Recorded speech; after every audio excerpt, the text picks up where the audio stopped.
BRS నేతలపై MLC Kodandaram తీవ్ర విమర్శలు చేశారు. బీఆర్ఎస్ నేతలు కొందరు రైతులను రెచ్చగొట్టి ధర్నాలు చేయిస్తున్నారని ఎమ్మెల్సీ కోదండరాం ఆగ్రహం వ్యక్తం చేశారు. రుణమాఫీ చాలా మందికి అయిందన్నారు. టెక్నికల్ కారణాలతో కొందరికి రుణమాఫీ కాలేదన్నారు. నిబంధనలకు వ్యతిరేకంగా ఉన్న కట్టడాలకు గత ప్రభుత్వం పర్మిషన్ ఎందుకు ఇచ్చిందని అడిగితే బీఆర్ఎస్ నాయకుల దగ్గర సమాధానం లేదన్నారు. కేసీఆర్ ప్రభుత్వంలో తెలంగాణ తల్లి విగ్రహాన్ని ఎందుకు పెట్టలేదని అంటున్న కోదండరాంతో మా ప్రతినిధి Siddharth face to face. MLC Kodandaram మనతో ఉన్నారు. ప్రస్తుత రాష్ట్ర రాజకీయ పరిస్థితుల గురించి ఆయనతో మాట్లాడదాం. సార్, చాలా మంది మీకు విజ్ చేస్తున్నారు ఎమ్మెల్సీ అయినందుకు. పాత ఉద్యమకారులు అందరూ వరుసపెట్టి మీకు సన్మాన సభలు కూడా చేస్తా ఉన్నారు. వాళ్ళ ఎక్స్పీరియన్స్ ఎట్లా ఉంది అంటే గత ప్రభుత్వానికి ఈ ప్రభుత్వానికి ఎట్లాంటి తేడా అని చెప్తా ఉన్నారు వాళ్ళు? అంటే కనీసం అప్పుడు వాళ్ళు ఉద్యమకారులను గుర్తించలేదు అసలే. వీళ్ళైనా కనీసం గుర్తింపు ఇచ్చిండ్రు. ఇక్కడికి ఇదే సంతోషం అనేది దాదాపు ప్రతి ఒక్కరూ అంటున్నమాట. నాకు కూడా అది కొత్తగా అనిపించింది. నేను అనుకున్నాను నిజంగా ఇదివరకైతే ఛాన్స్ ఇవ్వలేదు, ఇప్పుడు ఇస్తున్నారు కదా అని. సార్, గతంలో కేసీఆర్ మీకు రాజ్యసభ అవకాశం ఇస్తామని కేసీఆర్ చెప్పారు, కానీ మీరే రిజెక్ట్ చేశారు అనే చర్చ కూడా బీఆర్ఎస్ వాళ్ళు చేస్తా ఉన్నారు. దాంట్లో ఏమైనా వాస్తవం ఉందా? రాజ్యసభ నాకు ఎన్నడూ అనలేదు. లోక్సభకు పోటీ చేయమని అడిగిండ్రు. అడిగితే నేనేమన్నానంటే నేను ఏ పార్టీలో చేరను, పోటీ కూడా నేను చేయను. అప్పుడు మాకు జయశంకర్ గారికి ఇచ్చిన మాట ఒకటి ఉంది. మనం ప్రజాసంఘంగా నిలబడి ఈ రాష్ట్ర ప్రజల ఆకాంక్షలు వ్యక్తీకరణకు మనం ప్రయత్నం చేయాలి, అవి నెరవేరటానికి మన వంతు కృషి ఉండాలి అని మేము అందరం నిర్ణయించుకున్నాం. ఇంకా మాట ప్రకారమే ఉన్నాం. కాకపోతే ఏంటంటే మీరు ఏదన్నా పని అప్పచెప్తే మేము చేయటానికి సిద్ధం.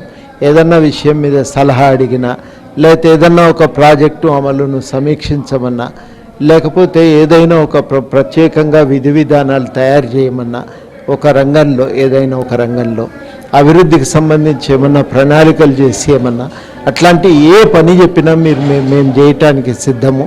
సర్వత్రా మేము ఆ పనుల నిమగ్నమై మేము చేస్తామని కూడా అన్నాము. అప్పుడు వాస్తవానికి చెరువుల పునరుద్ధరణ కార్యక్రమం చేసినప్పుడు దాని మీద మేము చర్చ చేసినాము, అందరినీ భాగస్వాములను చేసినాము.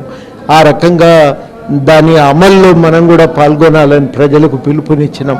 ఆ రకంగా మేము ఏ పనైనా చేయటానికి సిద్ధము అని అన్నం. చాలా విషయాలపైన సూచనలు కూడా చేసినాం, కానీ వాళ్ళు ఎన్నడూ కూడా ఏ బాధ్యతలు ఇవ్వలేదు. మేము పార్టీలో చేరటం మినహా మిగతా ఏ పని అయినా చేస్తామని చాలా స్పష్టంగా అడిగినప్పటికీ కూడా వాళ్ళు ఏ పని మాకు ఇవ్వలేదు. అది కూడా మనం ఈ సందర్భంగా గుర్తు చేసుకోవాల్సి ఉంది. సార్, రాజీవ్ గాంధీ విగ్రహానికి సంబంధించి తెలంగాణలో ఒక హాట్ టాపిక్గా మారింది. రాజీవ్ గాంధీ విగ్రహం అక్కడ పెట్టొద్దు అని తెలంగాణ ఉద్యమకారుల పేరిట కొంతమంది ఒక లేఖ కూడా రాహుల్ గాంధీకి రాశారు.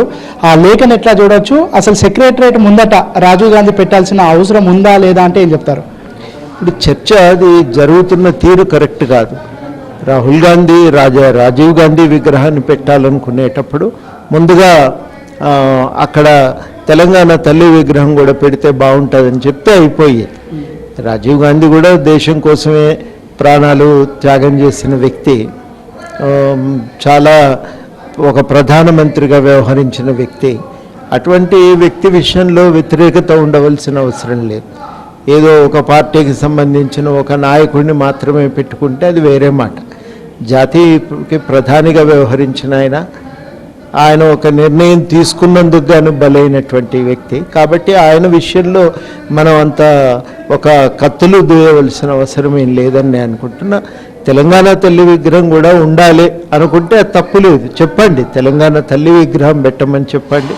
కానీ మేము రాజీవ్ గాంధీ విగ్రహాన్ని తీసి అవతల బారేస్తాం, చెత్త కుప్పలో వేస్తాం, ఇవన్నీ నా దృష్టిలో అనవసరమైనటువంటి వ్యాఖ్యలు. సార్, ఫైనల్గా మీరు సెక్యూరిటీ వద్దని ఒక నిర్ణయం తీసుకున్నారు. ఏంటి, ఎలాంటి ఏదైనా మెసేజ్ ఇవ్వడానికి ఈ నిర్ణయం తీసుకున్నారా? ఏంటి మీ ఒపీనియన్? మెసేజ్ లేదు, దాని మీద అంత చర్చ కూడా వద్దని నేను కోరుకుంటున్నా.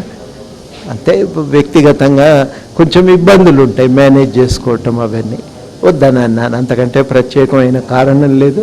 దాని మీద ఇంత చర్చ కూడా చేయొద్దని మీడియాను కూడా కోరుతున్నారు. ఇది మొత్తానికి అయితే ప్రస్తుత రాజకీయ పరిస్థితులపైన ఎమ్మెల్సీ కోదండరాం ఇచ్చినటువంటి సమాధానాలు. వీడియో జర్నలిస్ట్ రాజుతో సిద్ధార్థ, ఏబిఎన్ ఆంధ్రజ్యోతి, హైదరాబాద్.